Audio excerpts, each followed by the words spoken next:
Romanos, no capítulo 1 e o versículo 16, o que Deus tem para nós nessa noite. Vamos ler a Bíblia e meditar um pouco na palavra de Deus. Quando o evangelista Elias falava alguma coisa sobre se envergonhar, eu fiquei feliz porque eu trabalhei em cima desse texto nesta manhã, já há alguns dias também, sobre o que o apóstolo Paulo diz na sua carta, escrevendo aos irmãos de Roma, no capítulo 1 e o versículo 16.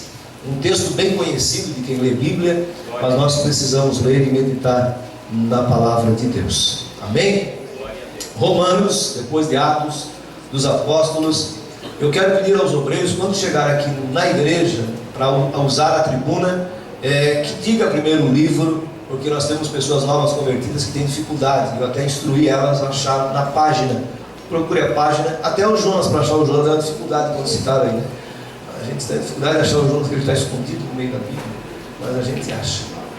Uma vez um irmão lá na Minerva, eu lembro como fosse hoje, ele preparou uma leitura muito bonita, que é o Abacuque 3, Aviva, Senhor, a tua obra e tal. E aí tinha um ventilador abençoado desses, aí ele abriu o Abacuque, né? E aí, no ele descuidar, o ventilador veio, virou as páginas da Bíblia, e aí, depois que ele achava o Abacuque, daí ele procurou o Abacuque, não achou, e ele disse assim: oh Deus, onde é que se enfiou esse Abacuque? Mas é porque a folha da Bíblia tinha que se virado, e aí para achar de novo é fácil. Aí tem algumas pessoas que chegam aqui, abre a tua Bíblia em Miqueias, aí Miqueias está depois disso, depois já decorou, aí é fácil, né? Mas assim é melhor quando alguém ajuda, depois de Gálatas, depois de Efésios, aí beleza. Ou senão Apocalipse abre e volta para trás. Tem um irmão do Rio Mãe, que eu sempre esqueço o nome do Rio Mãe aqui, na frente do Zé. José? Machado é gente boa, também sou Machado, glória a Deus. Deus abençoe no Rio Mãe, né? Nós estamos felizes de ter o Senhor conosco aqui. Romanos 1,16, me ajuda, diga amém? Amém.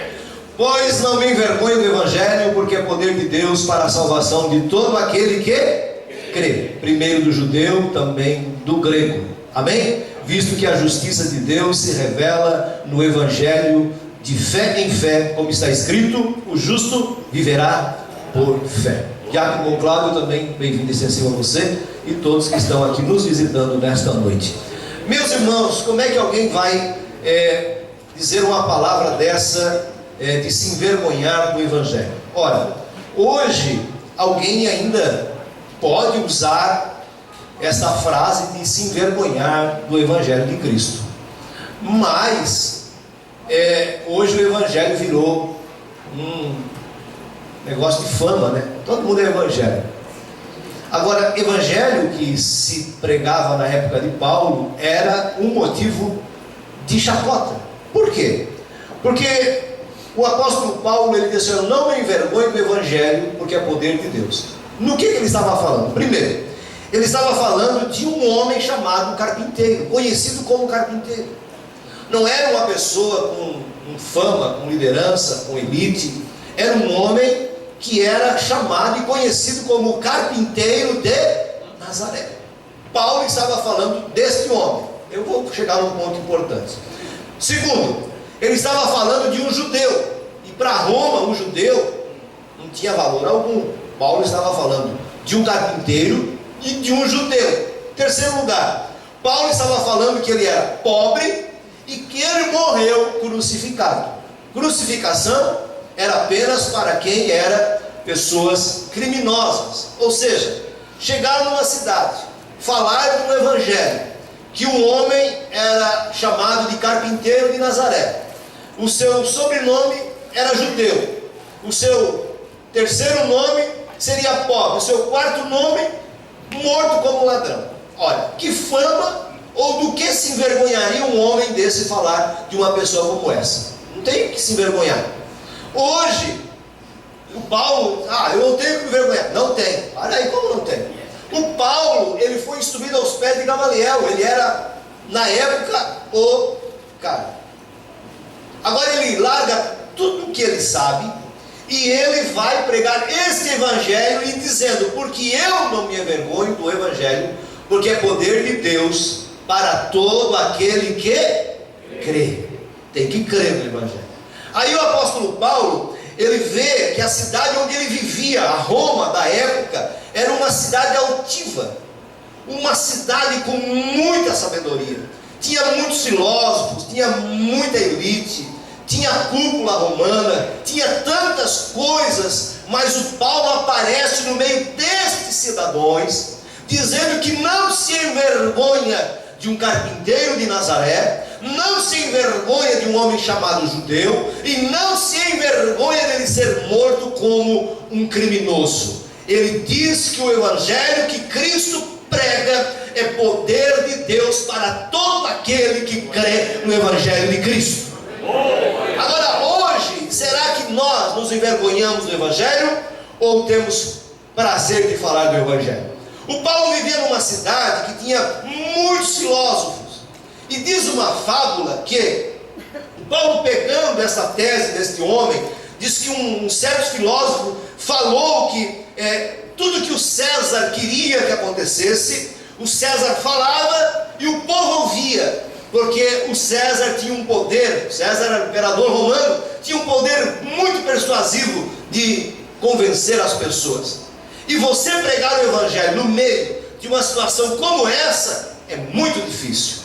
E por que não dizer que hoje pregar o verdadeiro evangelho está quase igual no tempo que Paulo pregava a Roma?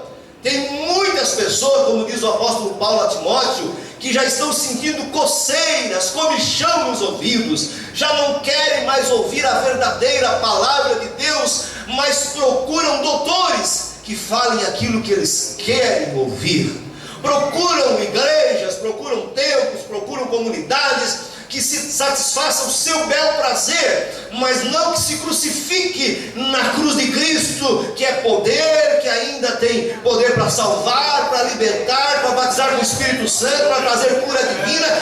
Este evangelho não perde essência, não perde poder, não perde autoridade, porque ele continua sendo um evangelho verdadeiro. Pastor, qual é o evangelho verdadeiro? É o evangelho que está escrito na Bíblia Sagrada, que muda a pessoa, que transforma o ser humano, que a pessoa muda radicalmente daquilo que era, e ele se torna uma nova criatura. As coisas velhas ficam para trás e tudo se torna novo na sua vida, e ele segue triunfando, gritando glória a Deus, aleluia, porque eu não me envergonho do evangelho que é poder de Deus. O evangelho não envergonha ninguém. E quando alguém se envergonha do evangelho, tem uma resposta para essa pessoa. Jesus disse: aquele que se envergonhar diante dos homens, eu me envergonharei dele diante de meu Pai que está no céu. Então nós não podemos nos envergonhar do evangelho. Nós não podemos ficar em cima do muro, dizendo: olha, quando eu estou no meio dos crentes eu sou crente, quando eu não estou eu não sou crente. Não, nós temos que tomar uma posição. Se Baal é Deus, vocês podem seguir Baal, que ninguém vai trazer nenhuma doença para vocês. Agora, vocês têm que decidir. Deus não quer crente morno. Se Deus gostasse de crente morno, ele diria para aquela igreja: olha, vocês podem continuar sendo. Se vocês fossem quente ou frio, eu saberia identificar. Mas como vocês são morno, na onisciência de Deus, Deus sabe tudo, quem é frio, quem é quente, quem é morno. Mas ele diz: como vocês são mornos, eu estou pronto a vomitar-te da minha boca. Então nós devemos tomar essa palavra para nós, que nós não devemos nos envergonhar do evangelho de Cristo, não da placa da igreja, tá? Aleluia, glória a Deus. Se defende placa da igreja? Se defende. Aleluia. Igrejas que pregam a verdade se defendem a placa de igreja, mas nós defendemos o evangelho de Cristo, que é o quê? Poder de Deus para todo aquele que crê. Tem que crer. Se você não crê, o evangelho não tem poder. Por quê, pastor? Porque em Romanos 10 e 17 a seguir deve ser isso. Como crerão se não há quem pregue? 10 e 14, né? Como crerão se não há quem pregue? Se alguém não pregar, ninguém vai crer. E a Bíblia diz que a fé vem pelo ouvir, e ouvir o quê? A palavra de Deus. O que traz fé? O que traz fé? A palavra. Diga comigo, o que traz fé? A palavra. O que é o evangelho genuíno? É a palavra de Deus. E nós não podemos nos envergonhar. Agora, o César tinha esse poder persuasivo de fazer isso. Mas chegou um certo tempo que um filósofo chamado Sêneca, ele disse assim, que a cidade de Roma era um fosso de iniquidade. E um outro escritor chamado Juvenal diz que chamou a cidade romana de imunda, inundada pelas escórias do seu próprio império. E o Paulo, sabendo que a cidade estava entrando em ruína, ele entra com essa mensagem de um evangelho restaurador para a vida daquela pessoa, daquela cidade. Porque Paulo já tinha passado essa experiência com Éfeso, Paulo já tinha passado essa experiência com Corinto, e agora ele está em Roma. Ora, quando esse escritor, esses dois filósofos dizem isso, eles não estão dizendo mais que a verdade. O império terreno, o império humano, ele é cheio de escórias, cheio de fragilidade, cheio de problemas, cheio de guerras, cheio de conflitos internos e externos. E agora o Paulo aproveita disso e diz assim: olha, eu estou trazendo algo para dentro dessa cidade que é renovador, transformador, que vai transformar a vida de todos aqueles que creem. Você teria essa coragem? No meio do Império Romano da época, toda a província que eles tinham, até a Judéia se submetia ao Império Romano. Agora você vê o apóstolo Paulo entrando dentro da cidade e pegando este versículo, pregando este versículo: não me envergonho. Aquele homem que antes andavam junto com aquela elite, e ser cristão naquela época não tinha elite. Cristão era desprezado, cristão era considerado fora, apartado. Teve algumas cidades, até não muito tempo atrás, que não permitia sepultar cristãos no mesmo cemitério, tem que ter um cemitério à parte, e muitos cristãos passaram por isso. Ou você acha que no tempo que Paulo serviu a Jesus era igual hoje, que nós andamos no mesmo ônibus, que nós estudamos no mesmo colégio, que nós trabalhamos na mesma empresa, todos juntos, estamos aqui juntos na igreja? Às vezes tem pessoas que não são crentes, às vezes nós estamos no meio de pessoas que também não são crentes. Não é, na época não era dessa forma, não, era dividido, era separado, e o apóstolo Paulo escolhe a ficar com o poder de Deus do que ter um nome aqui na terra. É melhor você escolher ter um nome escrito no livro da vida do que ser reverenciado aqui embaixo. Não, meu irmão, você tem que aprender que aqui nós somos passageiros, mas no céu nós viveremos eternamente com o Senhor. E o apóstolo Paulo aproveita isso.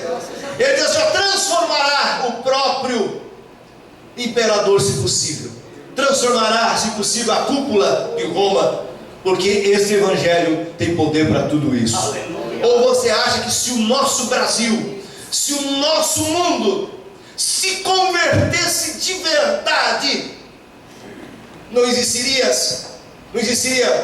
pessoas? Vamos começar pela casa, porque o profeta Ezequiel diz que o juízo começa pela casa de Deus. Ou você acha que se os crentes que são cristãos se convertessem de verdade mesmo, eles fariam corrupção? Os crentes: pastor, eu não tenho dinheiro para fazer corrupção. Vou falar uma coisa que você pode fazer.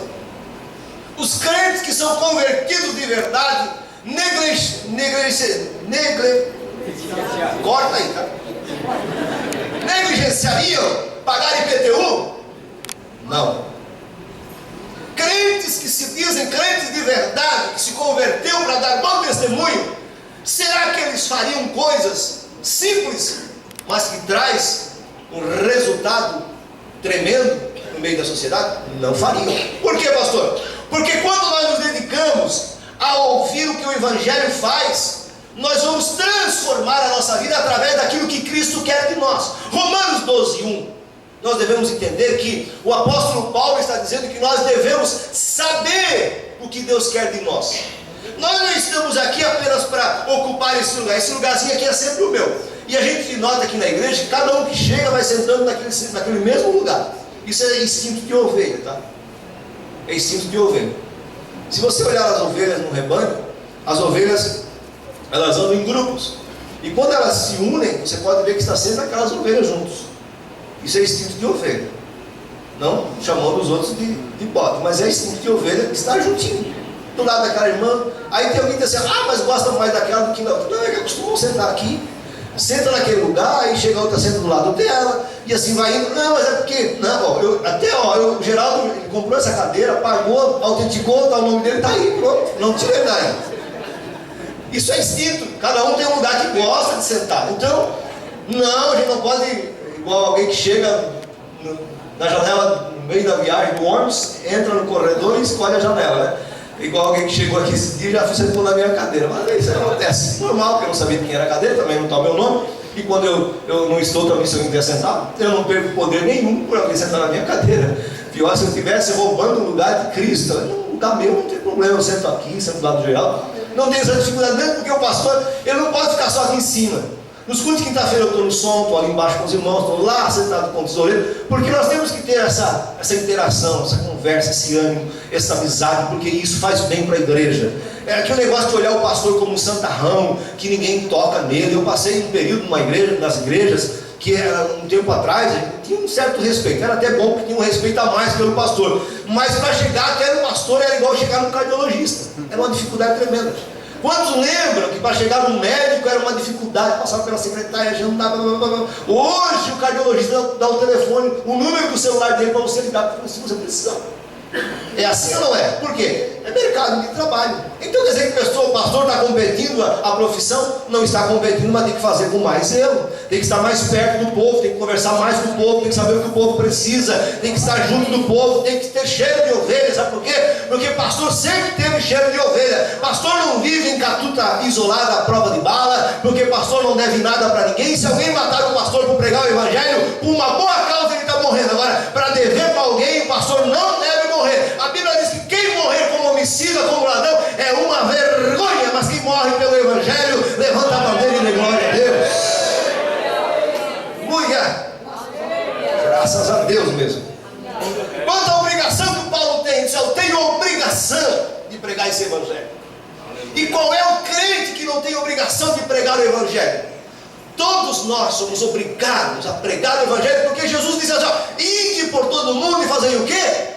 Pregar o evangelho a toda criatura. E tem gente tirando essa responsabilidade